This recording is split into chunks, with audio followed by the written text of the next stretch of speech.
But I started the story, I started telling kids that my mom was eaten by a lion. When I was 14 years old in juvenile hall, I remember being in there, they call it the box in there, and accepting this is where you're gonna die. You're gonna die in one of these boxes. I've been to prison, you know, I've done pull-ups for years, like, you know, I'm strong. I remember having the thought, like, maybe it's like a wall. I don't run away from the police and jump over walls, like, I got this. I can do this. I can do this. I'm built for this shit. You can change this around. You can stop doing drugs, Chris. She told me, there's something amazing in life waiting for you if you're willing to work for it. Hello and welcome to Unstoppable. I'm your host, Kerwin, and today, oh my gosh, this is an epic one. I'd normally say grab a cup of tea, sit down and relax. I'm gonna grab a cup of tea and maybe a meal. This is an incredible one. Today we're talking to Chris Tatted Strength Luera, 3 times world calisthenics champion. When you look at this guy, he looks like a muscle-bound criminal that you do not want to meet in a dark alley, but this man has a heart of gold. This is an epic conversation. We go everywhere and anywhere.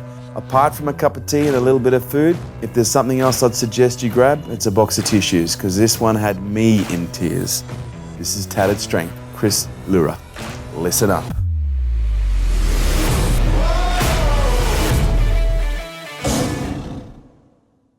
Ladies and gentlemen, boys and girls, it is a great honor and a pleasure to welcome to Unstoppable, the unstoppable man himself, Chris Tatted Strength Luera. Thanks for coming in, bro. Thank you for having me. It's great to have you here. Now, before I actually kick this off, what we normally do is we normally get people to explain a little bit about who they are. Okay. Now, your story is a big one, but in a nutshell, who's Chris Luera? Tatted Strength. I am Chris Luera. I'm better known as Tatted Strength. Tatted Strength came of a title after I started calisthenics. And who I was in the beginning of my life is completely different than who I am today. And I grew up wrapped up in drugs, gangs, crime, and spending a lot of time behind bars. That was the beginning half of my life, pretty much. And now the top end, 3-time world calisthenics Battle of the Bars champion.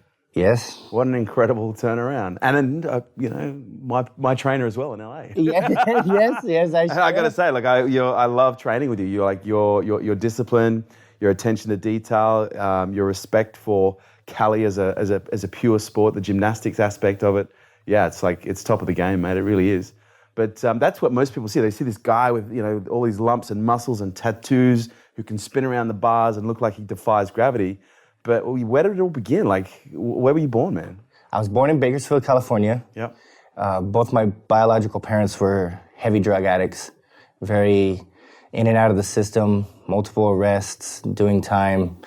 And child services and the system came into my life from what I was told through my story from family members and things that obviously I was born. But they came into my life as soon as I was born. From what I was told that my biological mother was using drugs and under the influence of drugs during the pregnancy and during my birth. Wow. So I tested positive for drugs of some sort, which brought child services into my life the moment I came into the world. Right, wow. And so you were immediately taken away from your biological mom? I wasn't taken away. Right. I was told that that's when they were involved in my life, but Okay. The system, police, parole, all these things were already heavily involved in my mother's life. Yeah. My biological mother passed away when I was about 1.5. Right. And then at that point... Was that a drug-related death as well? Yes. Yeah. Yes. She overdosed. I touch on it in my book. I wrote a book about my life and everything, but there's kind of shadiness around my mother's death. Right. My uncle was there, and her husband at the time, my father, was there. And I know that she died of an overdose, but for some reason her body was found at the bottom of a cliff or a steep hill, like a large embankment or something. So there's been speculation of, was she pushed? Was she taken there? Were they just hanging out doing drugs and then she overdosed and fell down? I never really understood or knew the exact details. I know that nobody else was arrested or questioned about any foul play. So what happened to you? After that, my father put me up for adoption. At the age of 1.5? Yeah. Yeah, right. Yeah, as soon as my mom was out of this picture, Yeah. he was so wrapped up in his addiction and his life of crime or whatever he was involved in that he wasn't trying to take on being a father at that time. Yeah. And it hurts, but I honestly have to respect it, I guess, because I went into a foster home, and at that time, my great aunt from my mom's side found out that I was in a foster home, and she adopted me and became my mother. Yeah, right. And gave me life. Yeah, right. She didn't give birth to me, but she gave me life. Yeah, right. What do you mean by that? In the first half of my life, I was given so much love, I was given so much opportunity that I didn't really focus so much on losing my biological parents. Yeah. I was so young at the time that it wasn't something that I was focused on losing. Yeah. I didn't know something was there and then it wasn't. You were just focusing on the love that you were being given. Yeah. And she really built a strong foundation around you at that stage of your life, didn't she? Oh, she's the most amazing, strong woman that built my foundation, my entire family's foundation. She was amazing. The matriarch. And I do remember growing up that when I was going to school and getting picked up by her every day, and like I went to a Catholic school, very small, and I started getting questions like, why does your grandma pick you up all the time? Like, where's your mom? And I'm not sure why, but I started telling kids that my mom was eaten by a lion. Good story. And it usually stopped the conversation. Yeah, right. The kids didn't really know how to like react. And it was a cool thing, I guess. But the story got to kids' parents. Yeah. And then it got to the school, back to the school. And then it became a thing. I remember it becoming a thing that I was so young that I didn't understand it fully, why I was in trouble or why now I was a liar and why I was causing problems and I can't do this. I can't tell stories. You can't tell stories. You can't lie like that. And it started to snowball from there. I remember that was like the first element, that me recognizing that I was different or something was different about me than the rest of my classmates. Because my mom was much older, or the woman that gave birth to me was no longer here. Yeah. A lot going on. And so at what point, I'm going to assume this started to culminate in behaviors that were, well, hang on, if I'm being labeled this way, if I'm being treated this way, well, then maybe I'll just behave this way. Yeah. Is that kind of what happened? It did. And that early on, it was a lot of confusion. Right. Just pain and confused about the pain. But as I got a little older, everyone realized that I was so hyperactive. There was like no sitting me down. Yeah, there was no off button ever. Yeah. It was just 100 miles an hour till I passed out. Yeah. And so my mom ended up taking me to the doctor, and I was diagnosed with ADHD and given Ritalin at 7. Wow. Holy shit. Yeah, second grade. Yeah. And it just went up. I don't remember too much about when I first started taking the medication. I do remember that it was 3 times a day. I remember that I had to take it when I woke up. I had to take it once at school. And I had to take it as soon as I got home from school. And that was a very damaging thing that happened in my life. For many reasons. But one thing is that at school, I became different. I became the medicated kid. Even at such a young age, I couldn't remember maybe half of the reason why I didn't want to remember. I wasn't excited about taking pills. I didn't analyze it to the point where like, oh, I don't want to be on medication or anything like that. It's just so much more things I was interested in than taking a pill. So at school, I was supposed to take my medicine during lunch and tell a small child to report to somewhere during the day, especially during his playtime. It didn't happen all the time. Very, very often I would forget. So after lunch, the nurse would call my teacher and ask them to send me to the nurse's office. Yeah, right.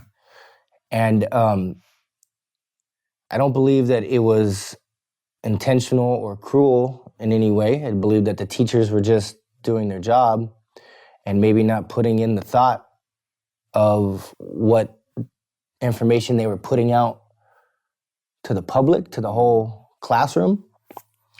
Because a lot of times it started to become like, oh, Chris, you forgot to take your medicine. You need to go down to the nurse. So that happened a lot. I would forget a lot, and it happened a lot. And kids are cruel. Kids pick up information. So I think it started probably innocently, but I remember kids telling me like, oh, did you take your pills? That was a very early element that I didn't like. It affected me a lot. It was hard to be labeled that way. And then growing into school more, getting a little older, it's more and more schoolwork, less coloring. And it was highlighted that I have dyslexia. And it was weird at first to understand my eyes get tired. And I didn't realize that my eyes are getting tired as a little kid. It's just the words would move around on the page. And I had a very hard time reading. Just reading in itself, but publicly reading in class, being called upon to read a sentence or a chapter or something or like a paragraph, I was scared. And I stuttered and I tried to avoid it at all costs. And that added to the element of being picked on. And I was in a very small Catholic school, so everybody that went to the school knew each other. There was no element of like, who's that kid? Yep. These small elements of being understood that I'm the kid on medication and that I have a hard time reading. And so then I was put in a resource class. We were different. We were challenged. We were whatever it might have been. Compounded the situation. Compounded the situation in all elements. So I'm seeing here a pattern of escalation of attention of the wrong type, whereby it was, essentially you're picked on to the point of almost no return. Because at some point, something's got to break, right? Exactly. And that's the thing that, being picked on didn't necessarily reach a point of physical. It just was nagging at me, that these little comments and these little jokes and these me understanding that I was different, feeling uncomfortable. You got arrested at the first time at the age of 11. Is that right? Yes. Okay. So I'm going to assume all of this escalated to a point where you started to act out. When did this start to happen? What happened? I was getting picked on at school, and I just lashed out. I couldn't take it. My energy was built up, and I got in a fight. Kid was picking on me, and I lashed out physically. And that kid stopped, which reinsured the wrong thing in me. Yeah, wow. Like, I can become violent, People will stop picking. and I direct the way things go. And that element took off. As soon as I understood it, I ran with it. Everybody that would come to me in a wrong way or something, I started getting more angry. I get more loud. I had the energy already. My energy was there. But now it was just putting anger on it. And so then as I started to pick up like, oh, if I act this way, if I talk this way, if I'm the tough guy, if I'm everybody kind of falls into place or I can manage the situation. So then I wanted more of that. So outside of school, I started hanging out with older kids and kids that I felt that I couldn't push around. So I wanted to be like them, and then they started to show me things like tagging. I don't know what of the element of tagging was so captivating to me. Like, I have dyslexia, I have learning disability. For you thinking like I want to go right on everything. It's kind of like what, you know. But the tagging graph community, it's a community. Oh, it's very, a family, and it's pockets of families. It's gangs, right? It is. Yeah. It is very much a gang element here in Los Angeles, and tagging crews vary from very strong artistic ability to territorial gang-infested mindset. So there was an element of it that I was doing something, I was creating something, I was learning a cool thing. Like, I do remember when I started tagging. And Good to start coloring in again? Yeah. So much better than, writing an essay or trying to sound out a word. But I'm not sure why I ran with tagging so much. I think that it was very much more of the element of wrongdoing. Like, I'm not supposed to fight, and I'm not supposed to punch kids and push kids down. But I know that when I did that, I got what I wanted. You got respect. I got respect. And they stopped. And they shut up. And that element of me hanging out with older kids and feeling that fear that I'm like, oh, if this kid tells me to do something, or if this kid wants to fight, I'm scared. I want to be that kid. I want to be the kid that everybody fears. Because at school, my little tiny little school, I'm kind of that kid. I'm wild and unpredictable. But when I'm outside in the outside world, I'm still a small fish and scared. And you want to become a bigger fish. I want more respect. I want to feel that I can stop somebody from being more powerful than me and overpowering me in any element. And so, yeah, like when I started doing, I remember stealing some alcohol from my parents in the garage. I got arrested the first time when I was about 11, so this was probably about 10 years old. Yep. At what point did drugs come on the scene? After drinking a little bit and hanging out with the older kids, I started to smoke weed. Okay. A good friend of mine, his parents smoked weed. And I remember him telling me that he had gotten some weed from his parents. And I remember I was with another kid, and And the kid that I was with was like, whoa, like, kind of panicking out, getting a little nervous about the mention of marijuana. And I think it was that element that excited me more about the weed. Yeah, right. I remember being like the weed was mentioned, and I was kind of like, okay, like, and then seeing the nervousness and everything with my friend that I was skateboarding with, he was like, whoa, like, this kid's talking about weed. He's much older, and I think that I was like, yeah, I'll try it. Like, I'm cool with it. Let's do it. What age was this?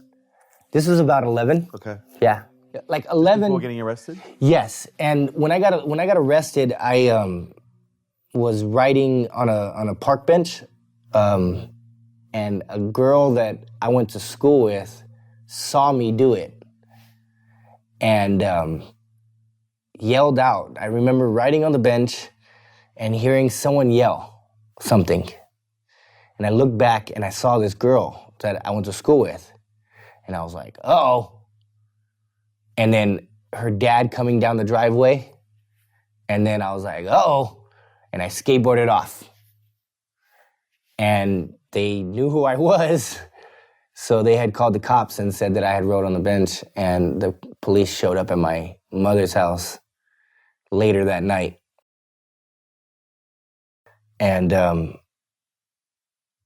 wasn't arrested, booked in, had a court date, and my parents didn't have to pay the fine or anything that time. I remember they came to my house. I was watching Cops. Bad boys, bad boys. And I do remember that the cop was like, "You watching Cops, man? What are you doing?" Like, making a joke about it and everything. And I remember being so scared that I don't know what's going to happen to me now. I don't know.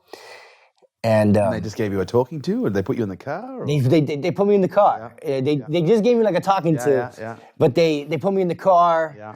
They gave me a little bit of a ride. And so. Tried to give you the fright of your life. Yeah, they did. Yeah. They scared me. They got me. But then I went back home, and I think that element. Well, I can see that glint in your eye. Like, it sounds to me like that was like waving a red flag at a bull. I was like, all right, this is game on. Yeah. I went back home. And I was going to school the next day, and I was like, I'm good. And so it just continued on. And I didn't want to lose that element of I'm the tough guy. Mm. And then I kind of use that as a badge of honor now. Like, I've been rolled by the police. Like, yeah. And it sounds like at this point you're on the path. You're heading down the wrong direction, but I still get a sense like you're teetering. Was there a moment around this time, or that's coming in the future, where things just went into overdrive? It's like all right, now we're really kicking into this. 7th grade, I would say, is the turning point of intensity, like how it really turned up. I was already started getting into a lot of trouble. I was like getting more trouble with the law. I was getting picked up for tagging and stuff. But at this point, I was smoking weed every day, drinking, stealing alcohol from everywhere I could. If it was my parents. And how old are you? This was 6th grade, so I was about 12. Yeah. 30, yeah. Okay. About 12 years old. So everything started to pick up more momentum. I was drinking every day, started stealing from the stores. We were like doing beer runs, I guess, this is what we call them here in Los Angeles. And that was a very big element to my crime life. Going into 8th grade, my mom got me into a private, or it was a public school, but it was in Rancho Palos Verdes, which is a very rich part of Los Angeles. And you have to live in that school district. Oh, right. You have to live in that area. And my brother did. So we used my brother's address to get me into the school. Going to this school, I loved it because it was a rich school and I could sell drugs. I could sell them the weed that they were looking for. Yeah, right. And so it was awesome to me. So when I got kicked out of that school, I went to the public school in San Pedro, which turned everything up. I was introduced to gangs. I had my tagging friends that were my age, that their older brothers, they were all gang members. And that's where the real power was. And as I started going to juvenile hall, I went to juvenile hall for getting arrested for tagging. And I remember the element of going to juvenile hall for the first time, I was scared out of my mind. But after the initial fear, I understood how to adapt and that this was just school, but I just don't go home at the end. At what age did you first go to juvie? I was 13. Yeah. And what Like was it? I was, I remember going to juvenile hall for a small little period, like not actually, going in and then going to court and then being released back to my parents' custody at court, not necessarily being sentenced to a period of time in the juvenile hall. And my mom sent me to Utah at that point. She didn't want me to continue doing doing Is this jail when you were time. kidnapped? Yes. Yes. Which is probably another element of trauma that I carry because that was the scariest thing. Oh, dude. My mom very much knew that if she came to me and said, "We're sending you to Utah to a boarding school," I would have ran away.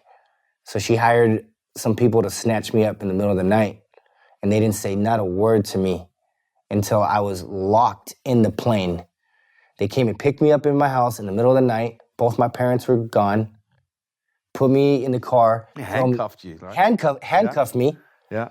Put me in the car. Drove me all the way to LAX. I've never been in a plane in my life. And for everyone listening, at this point, you think you've been abducted. Yes, very much. I thought that I was being abducted. Yeah. I thought that I was. Because they snatch you, they cuff you, he manhandles you a little bit. Yeah. Oh yeah. Yeah. And you're like, what's going on? And it's just nothing. Nothing. Yeah. I screamed for my parents. Yeah. And they said, "Shut up, they're not here." And that was it. That was the only information I was given. And I honestly thought I was going to China to make Nikes for the rest of my life or something. I watched 2020 with my mom. I know how this goes. Yeah, I know. I'm hip. And then they're getting you to I'm a LAX criminal. and you're thinking to yourself, okay, there's no way they can kidnap me and take me on a plane. No, there's no. Surely security will intervene. I was handcuffed. Yeah. And they waved me right through. And I don't remember an element of them having a badge or like some type of identification card or something to say that what they were doing. But that's what happened. And they just walked us right on through. And we met up with two other guys. Then they had a kid. And this kid was like crying and all this. And I was like, dude, this is a ring. This is a huge thing. I'm like, oh man. And I remember the kid saying like, "Oh, I need to go to the bathroom." And I was like, "Oh, I need to go to the bathroom too. I'm like, this kid maybe got like an escape plan. We're going to do this, And one guy was like, "I'll take him to the bathroom." And as soon as he was like, "Okay, I'll take him to the bathroom," the kid just broke. He just running through the airport like, boom. And I was like, before I could do anything, the other guy had the hood of my sweater. So don't do anything. I'm not doing nothing. I was handcuffed. I'm not doing nothing. So then next thing, like couple minutes, not even a couple minutes, they bring the kid back. And I don't know what kind of element or what procedures this company or what the company was or what they're allowed to do, but they carried the kid back by his head. It was the weirdest thing I ever seen. I never seen anybody do this before. The guy had like this, and his forearm was across the kid's forehead. And he had him like kind of leaned up against his back. So the kid was like, "Drrr." And they came back and sat us down at the gate. I now know that I'm going to Salt Lake City, Utah, because it says on the gate. And they don't say anything else. And then until I get on the plane. And they board the entire plane. The plane is locked. Then the guy turns to me and says, "Sorry, so I guess you probably wanted to know what's going on. You think? And I'm like, yeah, man. And he's like, your mom and dad hired us to take you to a school in Utah where you're gonna learn to be a better young man. And I was like, oh my God, dude, you could have freaking told me this, dude. Could have started with that. Jeez, man, like, what, you know? And he's like, look, we've been doing this for years, and we've understood that this is the better way to do it. As soon as we tell the kid that you're going somewhere, they start crying, I'll be a good kid, I promise, mommy. This is just eliminates all of that. So I was like, all right. So then I ended up going to Utah, and I was there for about 6 months. I didn't graduate the program. The program was very much like jail when you first get there. It was locked. Everything was locked, escorted everywhere. And then my dad's insurance ran out. So I moved up in the program, but I didn't graduate the program and be sent home on this certificate graduation. Like, my dad's insurance ran out. And so they sent me home, which I loved. It was awesome. But then I just went right back to what I was doing as soon as I got back. And when did shit really start going pear-shaped? Like, when did you really start? When I got back from Utah. Right. When I got back from Utah, I had the element of being locked up, and I've been sent over, I've been sent to a different state, and, got into a lot of fights over there with older kids. And I remember I got beat up really bad by a kid from Anchorage, Alaska. I lost this fight. I got beat up.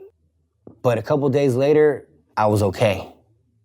And that just gave me the element of, I'll survive. Like, I was more willing to fight. More. You'd heal. Because I knew I would heal. So when I got back from Utah, it was very much the element of, like, I'm a badass. Because I've done time, months, And so I just went right back to what I was doing with even more gusto. Yep. And then I went to juvenile hall and started doing time in juvenile hall, like time. And that's when I was even highlighted how where gangs run things. Like, I remember, Jails. Yep, going to jail, getting hit up, like, where you from? Told my little tagging crew, like, what the heck is that? My crew. Oh, dude, like, this is whoop-de-whoop street. This is whoop-de-whoop neighborhood. Like, these are powerful gangs that were started in the 60s and the 70s. They have thousands of members. They have guns. They have murder cases on their, I was like, dang, dude, that's where the power is. So then getting out and understanding that element and then seeing my friends as older brothers that were already involved, like, that's where I'm going. That's what I want. That's what I'm going to become. And that's what I did. I became a gang member, and I was first introduced to crack cocaine. Was my first very hard drug. Mm-hmm. I thought that it was just cocaine. I didn't have a huge drug knowledge, still very young, and it was being smoked. So if I would have known anything that regular cocaine cannot be smoked, crack cocaine is smoked. So a friend of mine that was much older was smoking crack when I went to his house. He asked me if I wanted to try it, and I was scared. There was other people there. I didn't want to ask questions too much because I didn't want to seem like I didn't know what was going on. So I just agreed, yeah. Took a blast from what they call it, and it changed my life. It gave me an element of, I need this. And Did you get a sense for the first time when you tried it that it was the first time you actually went, wow, I kind of feel normal? Or is it, what was that, I need this? Was it the power? Was it because ADHD? It was the numb. Yeah, it was the numb. And honestly, it was, the power of crack cocaine and being hit with that. Like, I remember taking it and holding it, and my friend was like really trying to get me to feel it, I guess, you know, because he was like, hold it. And he was like, do push-ups. And I'm like a little kid, and I just hit a crack, and I'm doing push-ups. And then he's like, blow it out. And as soon as I blew it out, it's like a freight train hit me. I didn't feel any change of anything until I exhaled. And it was just like I was like, whoa. And I was literally just like, can I have some more? And he was like, calm down. But I just felt like every thought, worry, pain, anything was gone. Nothing, I couldn't think of anything but the intensity of the high.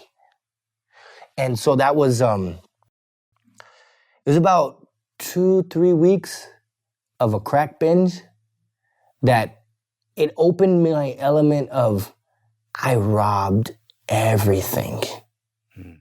I was already stealing from my parents, and I was already stealing. You just turned up the dial. Yeah, this was, as much as I was like, oh, I'm gonna steal this because I want some money in my pocket, or I'm gonna steal this because I want a beer or something. This was like, I'm stealing everything because I need this. It was driven. It was crime and theft with a purpose that was just, had so much momentum. And that's where I was just like, doing anything. And in that time, I was introduced to meth. I went to a friend's house, and his sister was telling me that she was waiting for some drugs to be dropped off, and I assumed that it was crack. And my neighborhood that I became a part of, the street gang that I became a part of, was very well known for crack sales. There's different gangs that run heroin and different things. And the gang that I was involved with was very big in crack sales. And so when she said that she had drugs gonna be dropped off, I assumed that it was crack. So I sat there, I was all excited, like, yeah, I'm gonna help you break it down, we're gonna do it, we'll pack it up, whatever. I'm gonna get some, I wanna smoke some crack, because I need some, right? I was like coming down, and I was coming like jonesing, you know? And when it came, and we went in the room, and she turned around to the dresser. She had her back to me. She was doing this and doing some stuff. And then she turned back around, and she had a CD case. And there was like 4 lines of this, not powder, but glass, like little chunks of shards.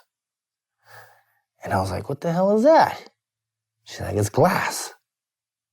And I was like, what the hell is that? She's like, it's meth, like speed, meth. And I was like, oh, I don't fuck around. Like, I don't do that. And she was like, what? Like, all right, whatever. Like, you can have one if you want, whatever. And she took a line. And I'm sitting there, like, upset. Like, man, I was gonna get some crack. Then it dawned on me that I'm like, I'm smoking crack. Like, where, you know, you go to school and you hear about drugs and you're like, you don't want to smoke crack. Become crackhead. You're like, crack's the worst thing in the world. Dude, I'm smoking crack. The hell is meth gonna do? I need something. So I tell her, like, yeah, all right, let me get one. And I remember, like, she was like, don't do it real loud. My sister, her older sister, was in the other room, and she's like, she knows what's going on, so don't. I'm like, I've never done this before, so I don't like, oh yeah, all right, yeah, okay, you know. So I got the straw and I tried a little bit, like, and it burned insane. Like, as soon as it touched my nose, I was like, oh, what the, She was like, quit messing around, like, do it, man, like, shit, like, and I was like, took it, burned my face, like I wanted to grab my face off. I was like, ugh. She's like, stop doing that. And I'm like, doing what? What are you talking about? And she's like, stop doing that. And I'm like, dude, what's going on? Like, and it just, the rush of adrenaline. It wasn't a numb. It was like just a rush of excitement. And I was just like, energy, like, whoa. And then it all settled. And I sat there, so calm, so quiet. It felt like I was on a roller coaster. I was like, going like 1,000 miles an hour. But on the outside, I was sitting there, completely calm. And I think, analyzing things as an older man, I think that it was my being opened up to speed or to ephedrine through Ritalin. ADHD.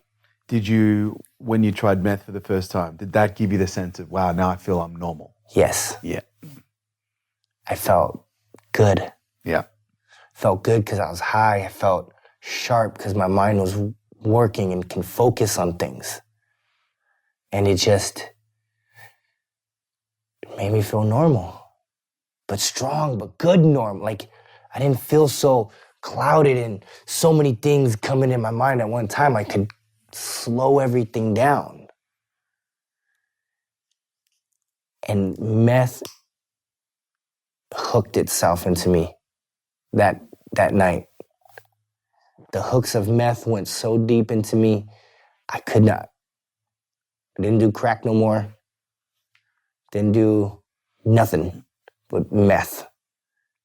I kept drinking, kept smoking weed, and I would smoke crack and weed together. Like, I was a drug addict. I was doing things, but meth was everything to me. And it hooked itself so deep into me that I would go to jail and sober up for a few months. And as soon as I had the element of being able to get it, it was back in my life. That fast. Even when I got older and went to prison as an adult, started doing like a year, 2 years. It was I learned going to the county jail as an adult that things are different now as an adult. Like, this, fast forward, like, I got into a lot of trouble and I was like stealing cars and stuff, but I went to juvenile hall, I went to juvenile camps, I did multiple camp terms, all of that. But when I got out 17 and turned 18 on the streets, all of my gang member friends and everything, like, I'm mixed, I'm Irish and Mexican, and so I ran with a Mexican gang. But they told me, well, when you go to jail, the whites are gonna kill you because you turn their back on the whites, and the Mexicans are gonna make you do everything to prove that you're actually with them and not with anybody else. So I went to jail like scared, but I understood the element of becoming older and things getting more serious. So I ended up doing longer stints of time, but I could never eliminate the want for meth. So as I got older and went into the county jail as an adult, I understood now that there's rules. And if you don't follow the rules of the prison gang that I was involved with, you get beat up. And if you mess up again, they'll stab you. And if you keep messing up, they'll kill you. And a big element of people getting stabbed and people getting hurt and riots starting is over drug use in prison. People want to control the drug sales, and then other people are drug addicts and they rack up debts that they cannot pay. So they end up getting stabbed, they end up doing this. So it was a very weird element to me that I would go to jail and meth would be there.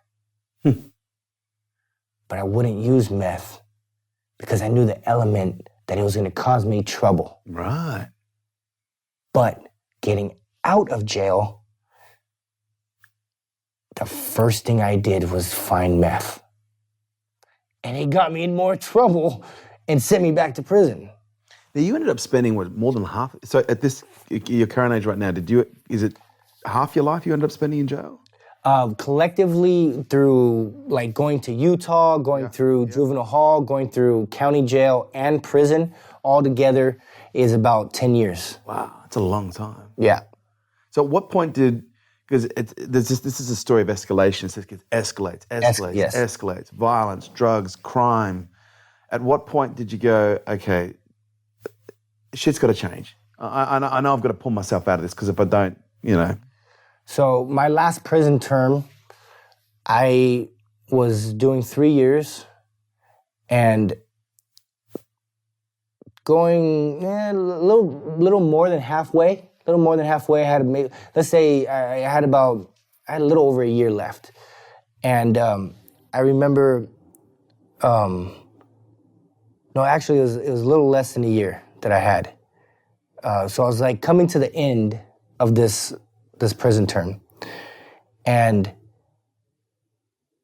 I was on the phone with my sister, just calling and checking, like, hey, what's going on with everybody and stuff. And my sister had told me that my mom was sick. And it wasn't nothing serious. She just had mentioned that, like, oh, mom has the flu. And, like, she's been sick for the last few days or something. And after I got off the phone, my prison gang ended up getting into a riot with another prison gang. So I ended up going to the hole for about 4 months, just like almost 4 months. And in the hole,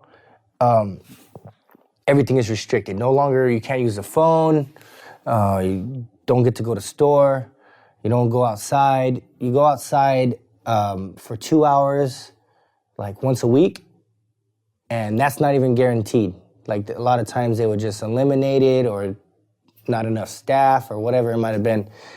But everything was restricted.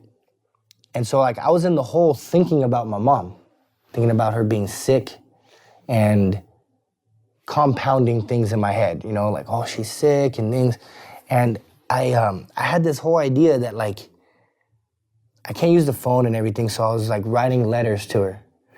And I was like, man, I really need some hygiene products and some soups and, like some food. I couldn't receive a package because of my restriction of being in the hole. But I knew that I could count on my mom. So I had this thought like, oh man, when I get out of the hole, I'm gonna write a letter to my mom, or I'll jump on the phone, call up to my mom, tell her I need a package. I need some food and I need some hygiene products, And it dawned on me that I can count on my mom. Like, I always knew that I can count on my mom. Always. She was always there for me. She would put me in jail. When I would get out of jail, if she saw that I was high on drugs or had something stolen or something, she would call my PO, call the cops and be like, you need to come get this dude. He's doing wrong. He's breaking the law. So something. And then she would come see me in jail and she would tell me like, I love you and there's something great for you in this life. It's waiting for you. But you have to work for it. You have to be willing to work for it. I never believed her, but I knew that I could count on her. Even though I continued messing up, I would promise her, I'm not gonna do drugs anymore, I'm not gonna go to my neighborhood, I'm not gonna do that. Every time I got out of jail, every time I was getting close to going home, I'm not gonna do nothing no more, I'm not gonna be a good boy, all this. And the second I got into San Pedro, where are the drugs? And so it dawned on me that I was like, if I was capable of receiving a package right now, I could send my mom a letter and say, hey mom, I'm in the hole, I'm in prison, I messed up again, but I need something. She would be there for me. And it dawned on me, I'm like, dude, I had never given her anything. All I do is take. I ask for things while I'm in prison. I need some shoes, and I need sweats, and I need food. And then I'd get out, not give her anything back, not anything that I promised her, and then I'd steal from her. I'd go in her purse, I'd go in my dad's wallet, and I'd take from them. Like if I didn't love them, if I didn't care about them, how do they know that I love them? My whole life I've been treating them horribly when they've been giving me everything. So this was a very conscious realization. Very, very. I suppose in the whole 4 months, you had a lot of time to think. A lot of time to think. And once I had that thought, it wouldn't go away anymore. Like it hit me. It hit me and split me open. And now I got this wound. And now everything with that little elements of this or that would touch it and it would be so painful. And that's what I thought about. And I'm like, okay, when I get out of prison this time, I'm gonna give back to my mom. I didn't have the idea that I'm gonna change my life. I'm gonna get off drugs. I'm gonna make something of myself.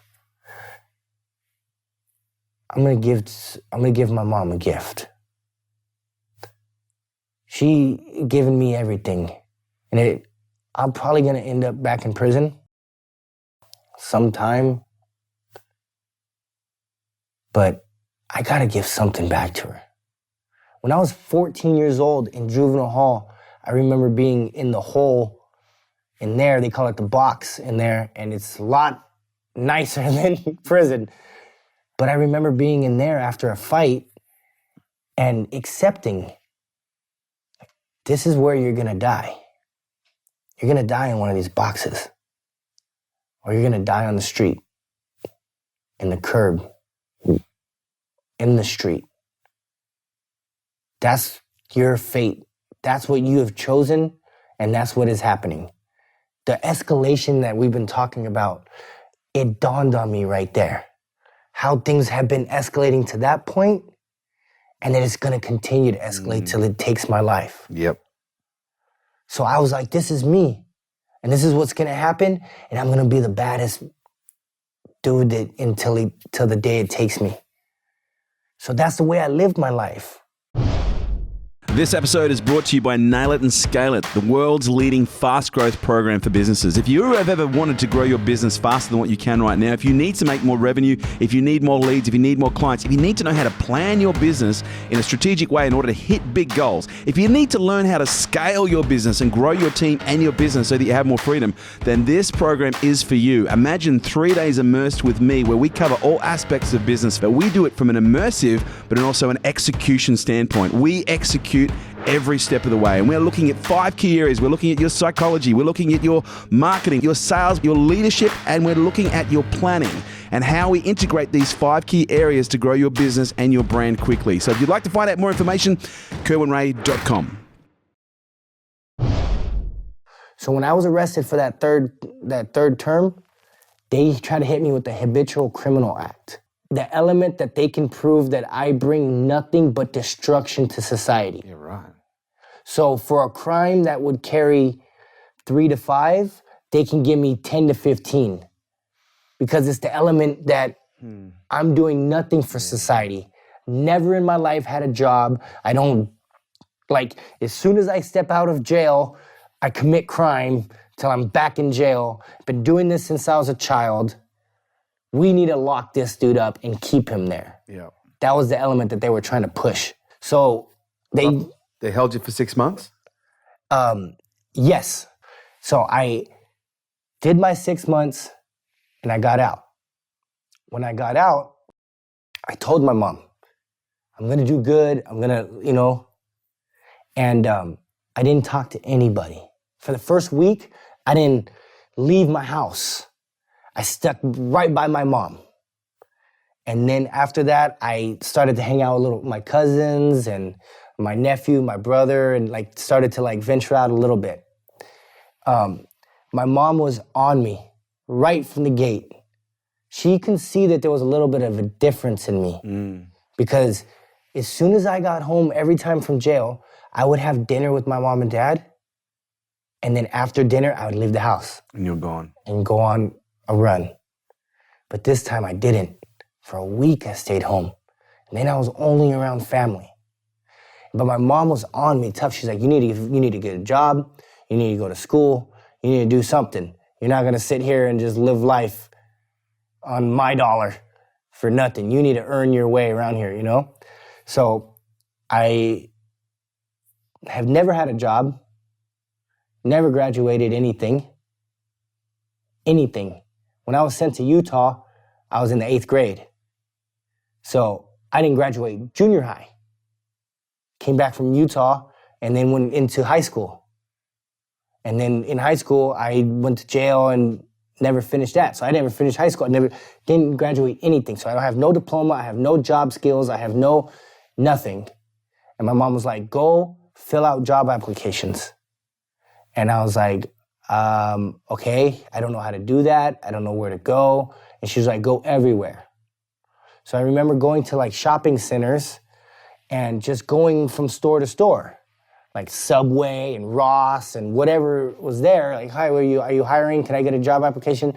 They give me a job application, fill it out, hand it back to some 17-year-old kid that I'm like, dude, I just got out of prison. Like, I've done prison terms. I'm like looking at this kid like, this guy decides my fate? Like, what the hell is this, And the looks that I got from people, like I had just got out of prison. You had all your tats I have all my tats. Yeah. Head shaved, tattoos on my head, everything like. And the thing is that it was hard for me to look people in the eye. Like, I never had that before. Like being a gang member, being all that, like when I was a criminal, when I was on that element, I never was skittish from looking at someone in the eye. I looked at people in the eye. Like when I went to McDonald's, like I walked through McDonald's, like looking at every single person in the eye, like, what do you want? Like, what do you want? What do you look like? Like I'm here, and if you got an element against me in some way, we handle it right here, right now. That was just who I was. But now that I'm trying to find a job and I'm in an unknown zone, I don't know what's going on. I don't know how to operate. I remember. Hi, are you guys hiring? I was scared. I didn't know what I was doing. I didn't know how to operate. I didn't have that power element. I knew that I couldn't tell this 17-year-old kid, like, hey, give me a job, dude, I'll slap you. That's not gonna work. So I was scared. I didn't know how to operate. And I remember telling my mom this, like, I don't know what to do. Like, not getting any callbacks. And they look at me like, when I walk up to the counter to ask them about a job, they're looking at me like, whoa, what is this guy coming up to the counter, And my mom was like, I don't care. Go fill out more. Go somewhere else. Go to McDonald's. Go to Subway. Go to Burger King. Go fill out more applications. So I would do that, and I saw how happy my mom was. Even though I was getting no call back, even though I was getting laughed at and things, my mom was so happy. There was a glimmer in her eye that she was proud of me. Yeah. Even though I didn't have anything, that compound just made it so real to me. So I had pride in making my mom happy. And I'm like, okay, so I walk into this store and then this little young teenage kid is gonna laugh at me or make me feel small, but my mom's gonna be happy? I can live with that. Line them up. Let's go. I'm ready to do it. But I still kept getting no callbacks. And that took a toll. It took a toll that I was like, dude, I'm never gonna, what am I gonna do in life? If I can't get a job at Subway, how am I gonna have a career 10 years from now?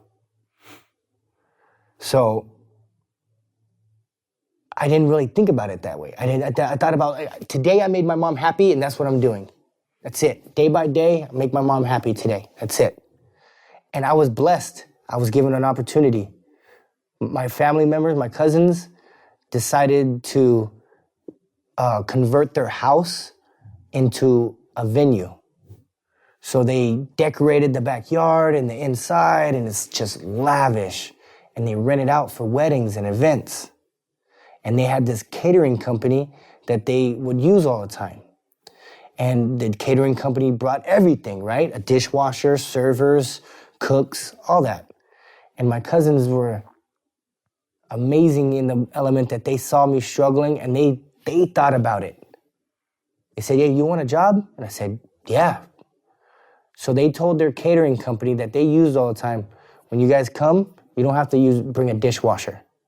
We have our own dishwasher. And they hired me as a dishwasher. And it was the most perfect job for me because I don't mind working.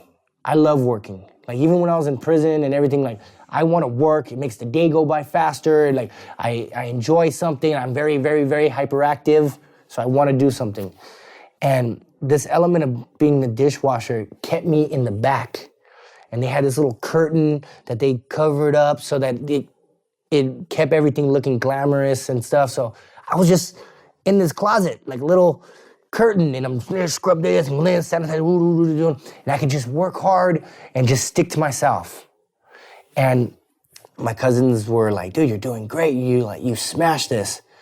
And then so they took it upon themselves to give me more opportunity and went to the catering company and said, hey, you see our cousin, you see how hard he works in the back and he doesn't give anybody trouble and he's a hard worker. Give him a chance at more. And they did. And they hired me as a server, which was scary because I had to start interacting with people. But that helped a lot, interacting with people. And my mom couldn't be happier. I'd come home from work and I'd be so tired. My feet hurt so bad because I've been standing up for like 5 hours, washing dishes and just running around, And I would come home and my mom would be like, how's work? And I was like, man, it sucked. My feet are killing me.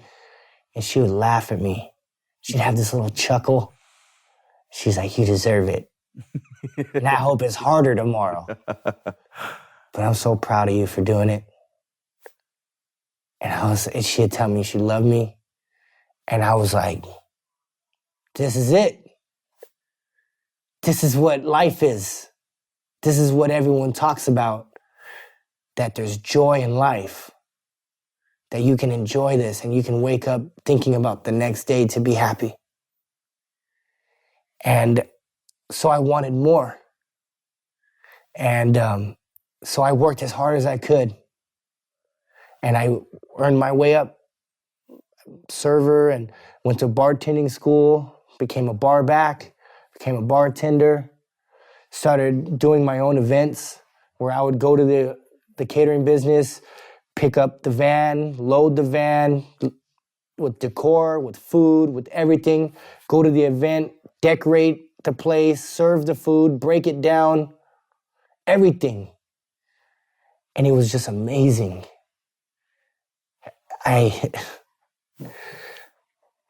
couldn't get enough. I couldn't get enough because every time I made the slightest improvement at work or that I had a great work week, my mom was ecstatic. And it was stupid stuff. Like a catering job. I held down a catering job. And my mom treated it like I was the President of the United States. Exactly. Mm. And so I couldn't stop. And that's what drove the fact I never do drugs again. I don't want drugs. I don't want my neighborhood. I don't want to go to jail. I don't want to let down my mom again. And that's all that it was. It still wasn't a fact in my mind that, hey, look at me. I'm holding a job and I can be a good man. It was like, thank you, Mom. You believed in me when I didn't. And the only reason why I'm still doing this is because it makes you so happy.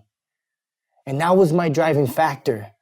It wasn't like at the end of the week or the 2 weeks and I get my paycheck and I'm like, hey, I got some money and I'm going to go party and My mom was happy. My mom bought me my first car. My dad, I remember my dad was, as soon as I got out of jail and I was not doing drugs, my dad was like, let's buy him a car. My mom was like, hell no, I'm going to buy him a car. How does he earn a car? But then when I got my job and I kept it, and like my mom wanted to buy me my car.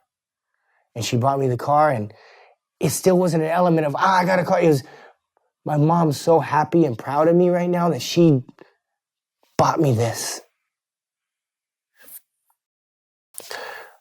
Life was awesome, dude.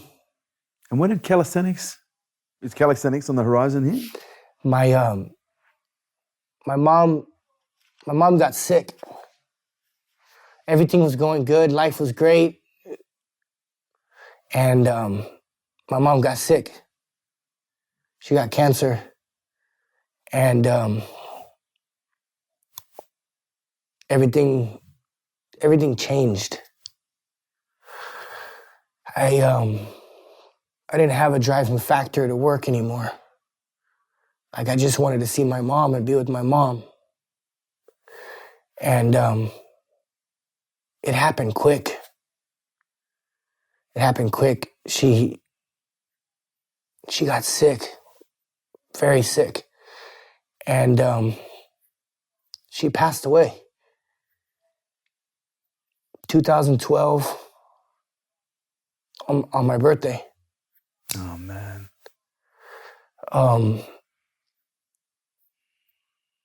You know, it was, I believe that she wanted to be with me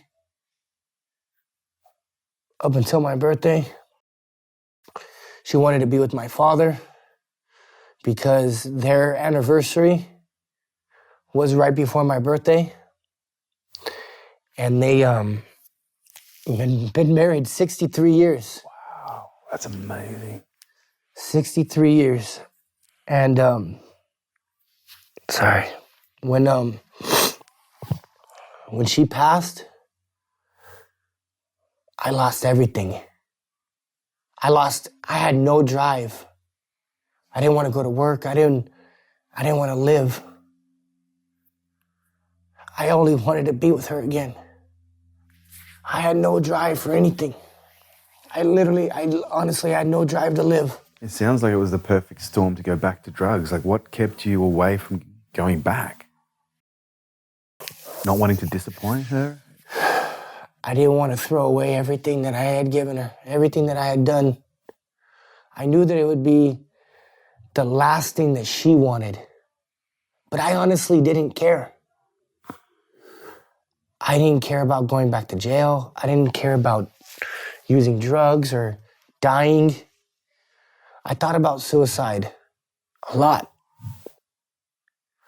And I was raised Catholic. Like I said, I went to a Catholic school.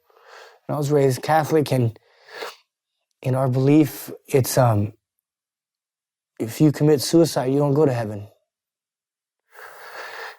I know that my mom's in heaven.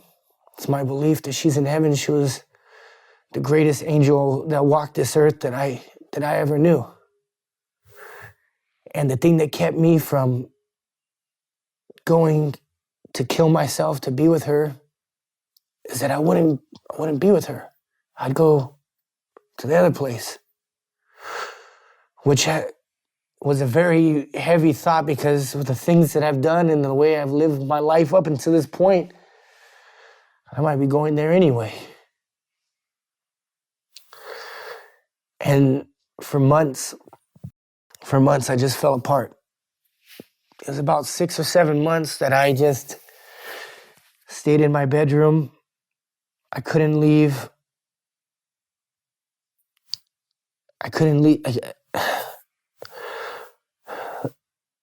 My girlfriend at the time helped me. She tried to help me. She would come and beg me to get out of bed, try to take me out to go get food, just get me to leave the house and leave the cave that I was in. I had the windows blocked out and I wanted to die. I did. And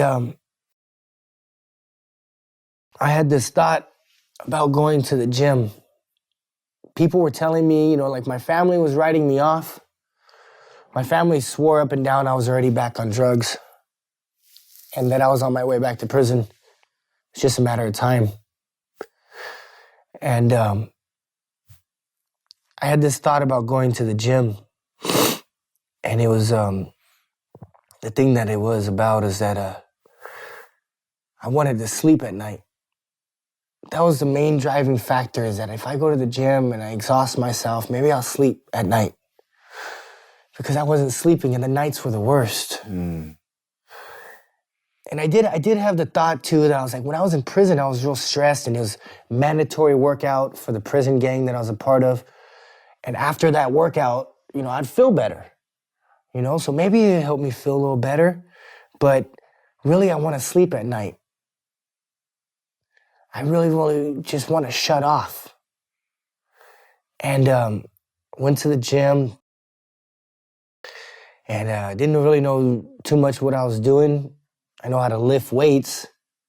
Didn't really know what a workout routine was and things like that, but I went to the gym, and I went to this gym, Metroflex in Long Beach. One of my neighbors by my dad's house had mentioned it to me before, and he's, it's such a hardcore gym and so intense, and man, and I'm like, okay, I'm not really a gym guy too much, but it sounds cool and stuff. So I ended up going to the gym, and I was there doing some workout, and I had never seen a muscle up in my life. But a muscle up, these guys that were towards the back of the gym, there was this bar that they had stretched across the sliding open. There's a big warehouse, and it had this sliding open door, and then the bar stretched across the doorway, And I had happened just to catch this guy, like, kind of jump up, grab the bar, and then do a muscle up. And I just remember, like, what the was that? This dude's floating above the bar. Yeah, like, that freaking was, like, superhuman strength, right? Like, I was like, like, it was kind of baffling, because being in prison, I said, like, Adam's apple, right? You pull the bar, your Adam's apple, clear over the bar. And I've been in there with guys that do 40, 50 in a set. Been doing years in prison. They're strong. And every time I do pull-ups, I pull my chin over the bar, right? So I'm strong. Like, I do good pull-ups.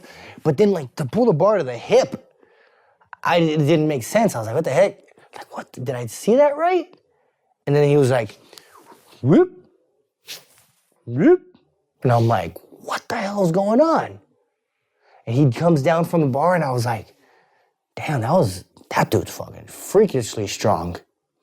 Then, like, in his little group of friends that were working out with him, like, the next guy, like, attacked the bar. He, like, ran at it a little bit.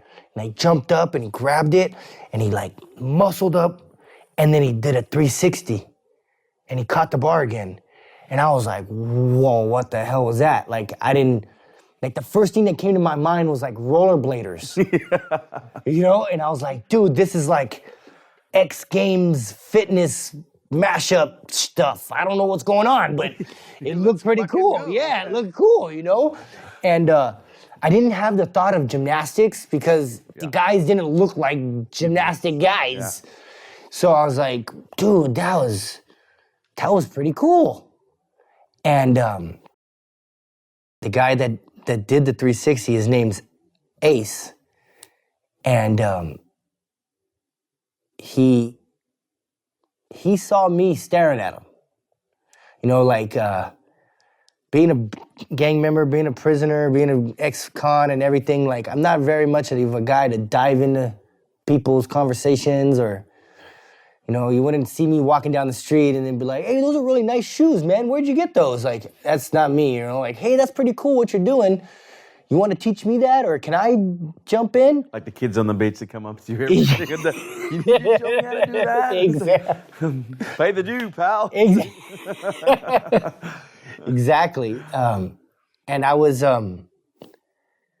this dude, Ace, he saw me staring at him. Like, saw me, like, probably had my mouth open, my jaw on the floor, eyes popping out, like, what the hell's going on? But he saw me, like, intrigued, and that I was... your interest. And he called me over. He was like, hey, like, you want to try it? Like, can you muscle up? You want to try it? And I was like, dude, I don't even know what the hell you're doing. I don't even know what that is. And he's like, it's muscle up. Like, can you do a muscle up? You ever done muscle up before?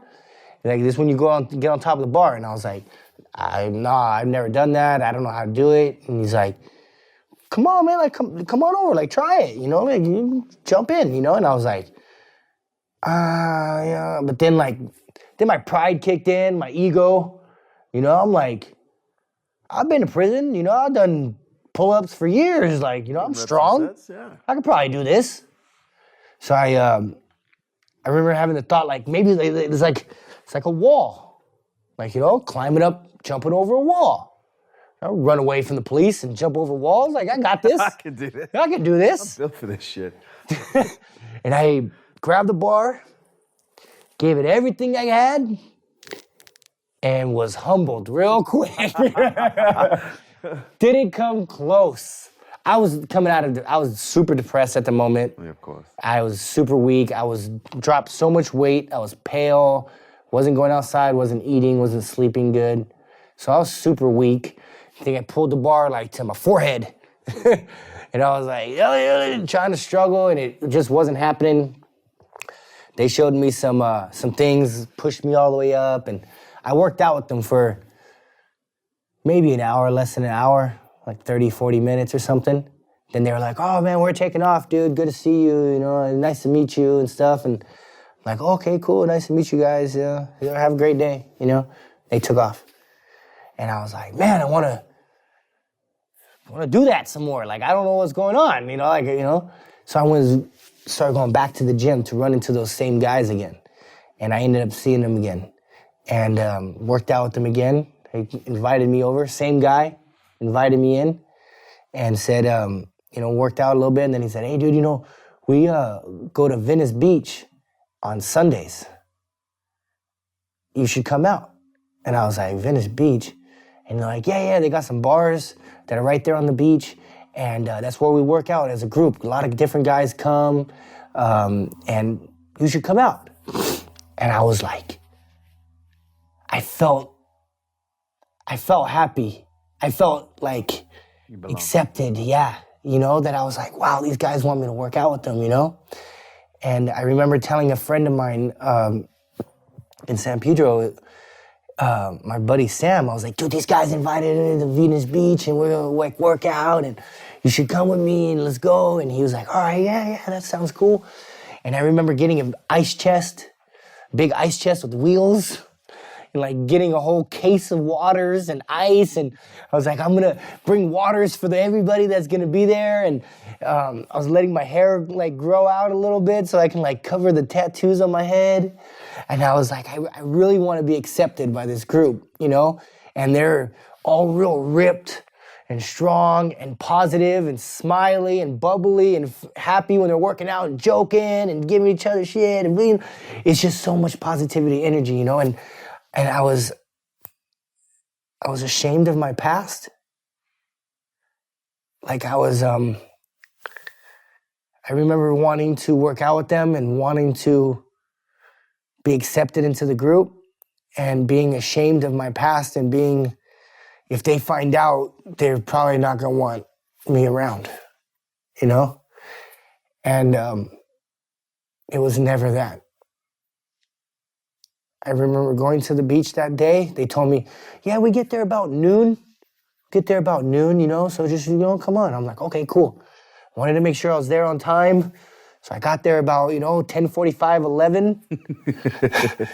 And had my case of waters, and noon came and went.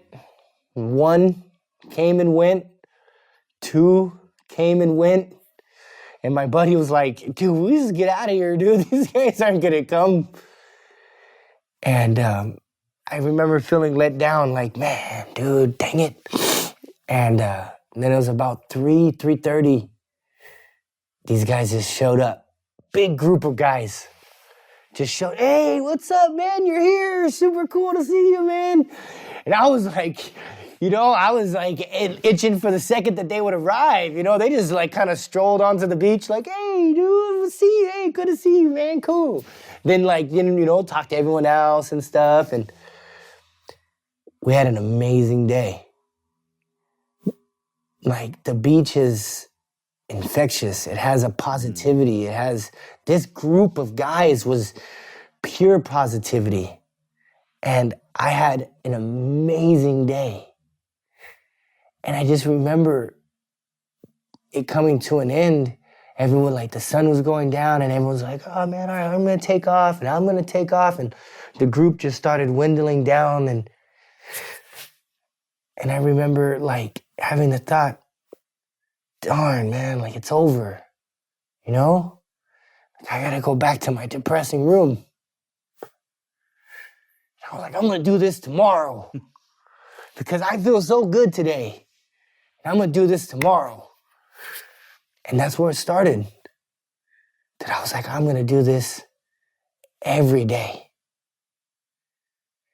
And then I had the thought that my mom sent them to me because she looked out for me my entire life. She'd put me in jail. She'd put me in pain if I needed it, if it called for it. But then she would build me back up.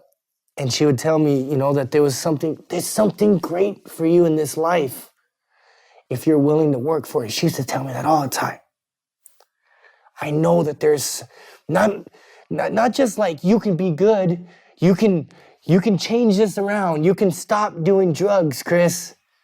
She told me, there's something amazing in life waiting for you if you're willing to work for it. And I felt happy doing this. And I was like, here she is, looking out for me again. Saw me falling apart and was like, go for it. There's something that's gonna help you. Here's something that'll take the pain away for a second. And so I just wanted to do it every day because I wanted to feel good. I didn't want to think about killing myself anymore. So that's what I did. Every day. All day. Broke myself. All day long. And I remember it took me about 2 weeks, a little over 2 weeks to get my first muscle up. Oh, fuck you, man. Took me 3 months. I wasn't training all day, yeah. But at the same time, I had the foundation of prison, you know, doing body weight movements for years in prison. And I got my muscle up. And as soon as I got my muscle up, I was like, I'm gonna do that 360 thing. I've been seeing guys do it here at the beach while we've been working out, and that thing that just captured my attention right there, you know? And I was here at Venice Beach, and I did a muscle up, chucked a 360, and I'm not sure what happened, but I know that I landed on my head. I remember that the sand and everything was in my face, and all the group was like, whoa, dude, you can't just willy-nilly throw yourself. You gotta, you know, whoa, dude, are you okay? And I was like, yeah, I'm fine. Like, nothing. They're like, dude, you need to slow it down a little bit. And I was like, all right. So I did it again, right, like 2 minutes later.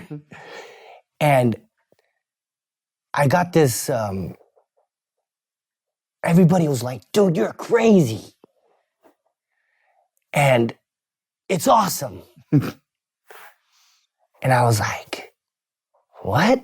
Like, I got so many things of like, you're crazy when I was a kid. It's because I was too crazy with my energy. Negative. Yeah. And now all of a sudden it was new. Yeah, it was, you're crazy. And it's awesome. And I was like, okay. And they're like, how are you not scared? And I was like, I don't know. I'm not scared. You know, this is fun. This is not scary. This is fun. And, you know, thinking about it more and more as time went on, I was like, dude, I was thinking about killing myself. I wanted to die. I wanted to be with my mom. And this 360 thing is scary? Why? Because you're going to twist your ankle? You're going to break your arm? For the last 6 months, I've been contemplating if I should end my life. these elements of hurting myself were not scary. They made me feel alive. They made me feel maybe there was a purpose that I'm still alive. Didn't know what that was. I don't know if there is, but just maybe it's that I need to do this 360. And it felt so good that it was just addicting. You found a new drug. I found a new drug. A drug that was gonna better my life. So I did this every day. I worked out every day. And after a few weeks, a month of working out, feeling good, dude. Talking to people, I started going back to work. Because I worked for a catering company, during those months after my mom passed, I stopped working. Because you get booked for this wedding or you get booked for this event, they have these, and they would call me and say, hey, there's a wedding here, or there's a car event or something near catering, and no. I just wouldn't answer. I wouldn't call back. I wouldn't say I'm busy. I wasn't working because I didn't want to. I wanted to die. I didn't want to see anybody, interact with anybody. So after finding Cali and I started working out, I started feeling better. Started going back to work. Not all the time, because I wanted to go to the beach. Had to try. Yeah. And things started getting better, and I started getting better. And I started getting good. And people, my workout group that were teaching me was like, dude, how are you getting so good? How are you picking these things up?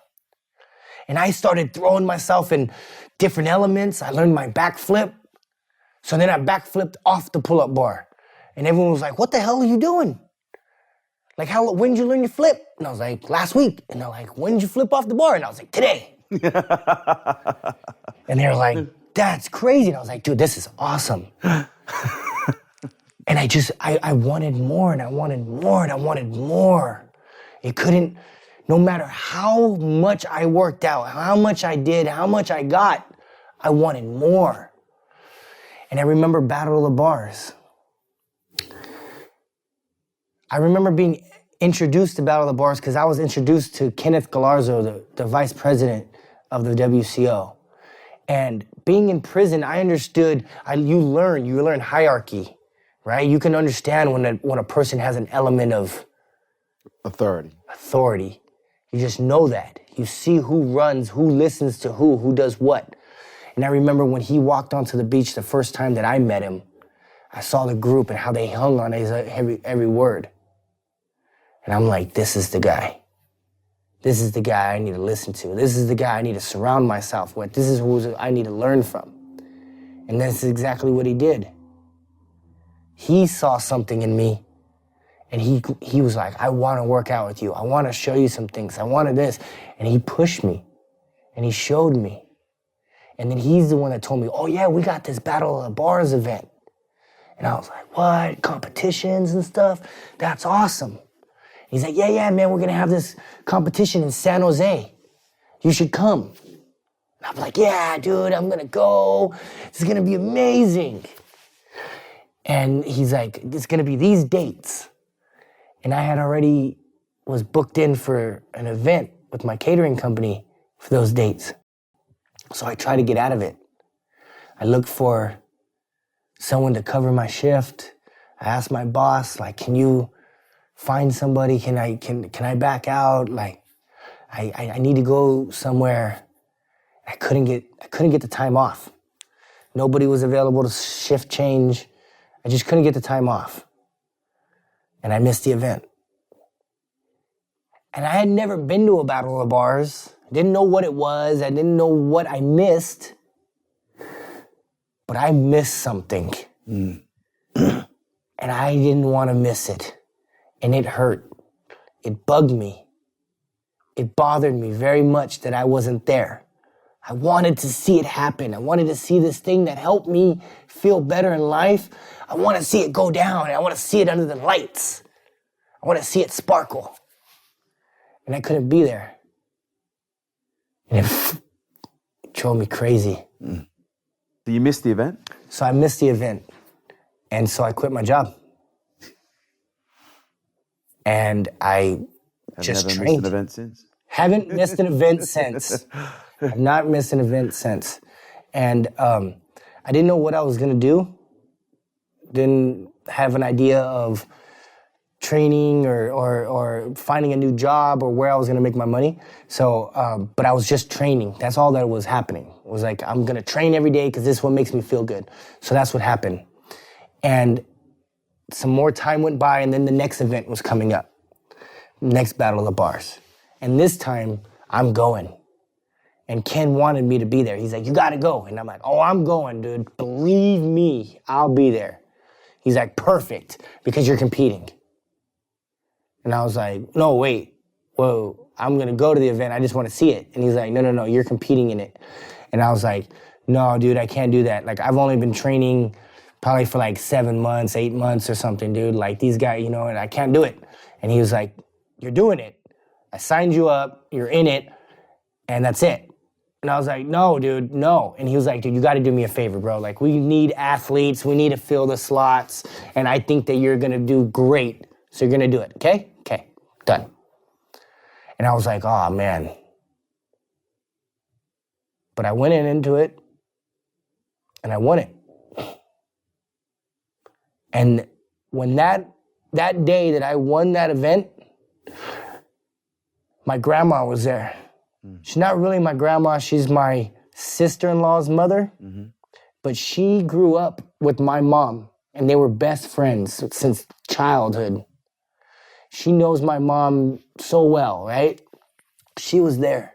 And I was standing there with my trophy, and she came up to me, she put her hand on my face, she said, your mom would be so proud of you. That's it. This is my life. Done. Period. I don't know how I'll make money. I don't know what's going to happen, but I feel so proud of myself right now in this moment holding this trophy. And I just got the validation that I needed. Like, your mom would be so proud of you. And my mom introduced me to this. She's the one that sent me to the gym and sent those people to introduce me to this sport. And this is the thing, like, I looked around, and it was in the LA Convention Center, and people were going nuts. There was hundreds and hundreds of people there, screaming, ah! This is the thing that my mom's been telling me for years. There's an amazing thing in life for you if you're willing to work for it. This is it. I've never looked back. That competition solidified that this is my life. That competition led me to a competition in Florida, which led me to a competition in Russia, the World Championship of Calisthenics. 65 countries. I have never been outside the country. I had to apply for my passport to apply for the visa. I remember being in Russia, being so scared to go into the competition. And I had this thought, like, I'm not even allowed to vote in my country because of my past. But now I'm in Russia right now, and I'm representing my country in a world championship with 65 other countries. And I bring the USA to the table. This is my life. And I had an element that I wasn't supposed to be there, that, but maybe I got in over my head. That competition changed me. As much as I thought that the first trophy changed my mindset, the World Championship changed me. When I won second place out of 65 countries, I know that this is for me. This is what I was made for. And it's because of my mom that I'm here. And I need to prove to her that she was right. And thank her for everything that she did throughout my life, sticking by me. This is what it's for. And this is where I'm going. Now, I'm 3-time middleweight world champion. I've traveled, I've lived in Dubai.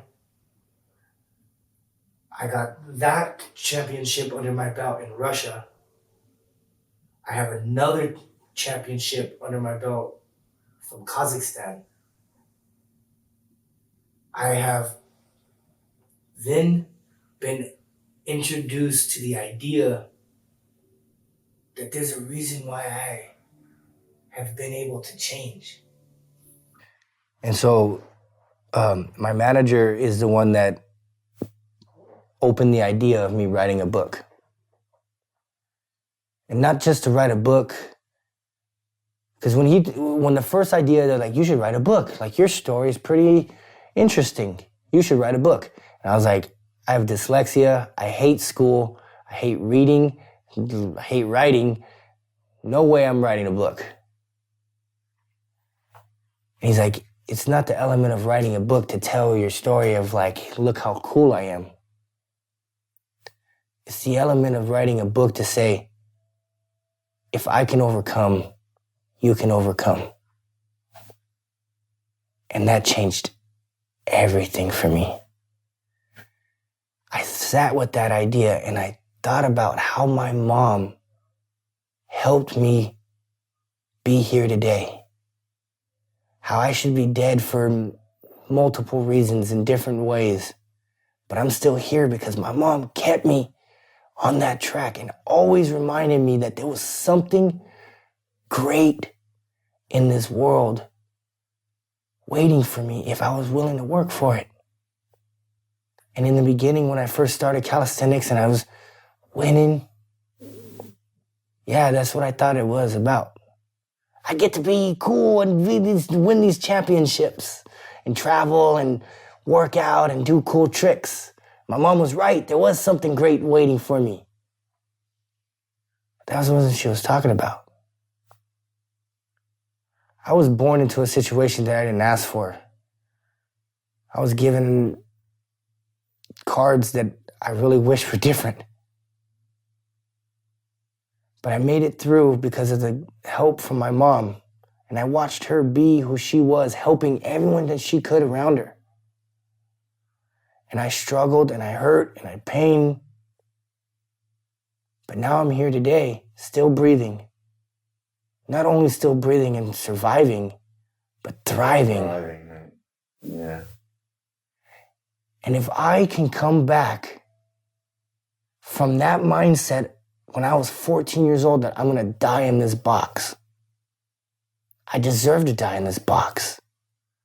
What am I? Who am I? What do I do? I steal from everybody. I steal from my very own mother that loves me so much that I steal from her over and over and over again.